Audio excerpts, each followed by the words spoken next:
pilule difficile à avaler.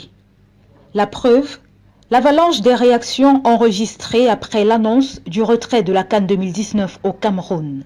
Jean-Michel Ninthieu a évoqué sur son compte Facebook un coup de tonnerre sans précédent dans les annales de l'histoire du sport roi au Cameroun. Il estime que les véritables responsables de cette catastrophe nationale doivent payer le prix fort, conformément à la loi. Cabral Libi, s'adressant aux Camerounais sur sa page Facebook, parle d'un jour sombre pour le Cameroun. Référence planétaire du football. Quelle déception, quelle contrition.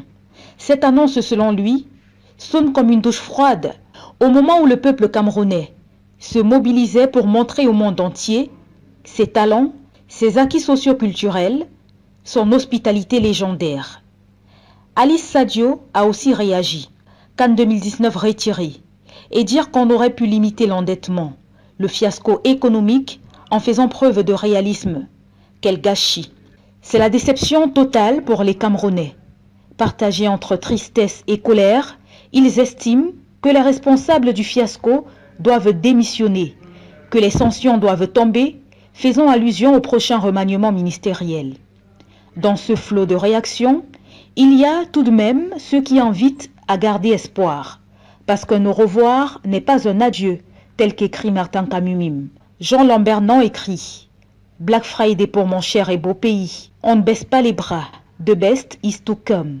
Les Camerounais dans l'ensemble ont besoin de réponses après le retrait de la CAN 2019.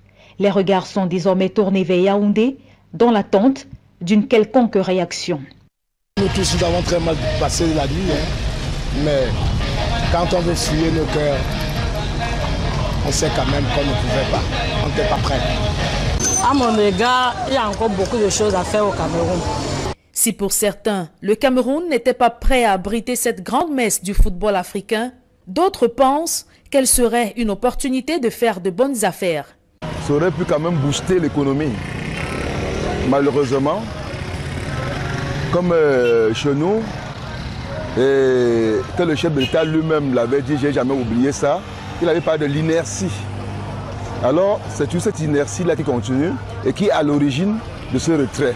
Nous sommes des morts, ça c'est la mort qui vient. Parce que je ne comprends pas comment on peut nourrir des gens d'espoir. Le Cameroun va organiser la CAN et ceci, chacun a déjà fait son petit projet quelque part. Je ne sais pas ce qu'on va devenir avec ce retrait-là. Je ne sais même pas ce qui va se passer. J'avais souhaité que cette CAN se passe au Cameroun parce que beaucoup devaient se réaliser au Cameroun. D'autre part, l'organisation de la CAN dans ce pays-ci aurait dû quand même distraire le Camerounais à oublier aussi un certain nombre de choses.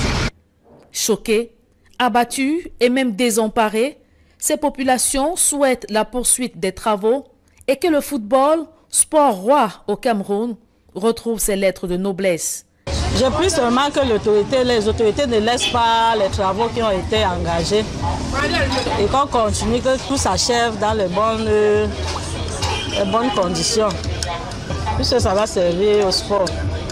Il faut mettre les professionnels, remettez le football aux footballeurs. On a les footballeurs qui ont été des professionnels, on a les enfants bien huppés pour ça. Les Mbomassons là, les Belles, tout un tas de choses, les Eto, les Roger Mila, donnez-les le football.